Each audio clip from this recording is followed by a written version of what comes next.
आज सपिङको लागि घुम्दै जाँदाखेरि लुलु मार्केटमा पुग्यो। अनि हिँड्दै हिँड्दै गएको हामी चाहिँ, त्यो भएर अलिक गलेको महसुस भयो। अनि यहाँनिर राउन्ड राउन्ड खालको एउटा चेयर जस्तो मतलब बस्ने ठाउँ रहेछ, काठले बनाएको।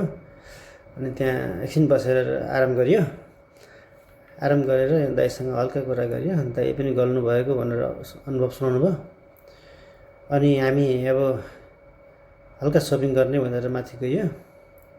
माथि ग्रोसरीतिर गएर हेऱ्यो। अब सबै अरू कुरा सबै छँदैछ घरमा, तर यसो अलिकति चाहिने बेसिक सामानहरू त किन्यो। अनि फेरि एकछिन घुमियो त्यतातिर। अनि त्यस पछाडि हामी लिफ्टबाट फेरि तल झऱ्यो। अनि दाइलाई सोधेको के कति किन्नुभयो भनेर। मैले त 2 झोला सामान किनेँ नि भाइ भनेर भन्नुभयो। अनि ए दाइ मैले पनि 2 झोला किनेछु। आजको सपिङ पुरा भयो दाइ, त्यसो भए हाम्रो अब घर जाऊँ भनेर दुईजनै सहमतिको साथ हामीतिर लिफ्टबाट तल झरियो र लुलुबाट बाहिर निस्केर आइयो। Thank you friends.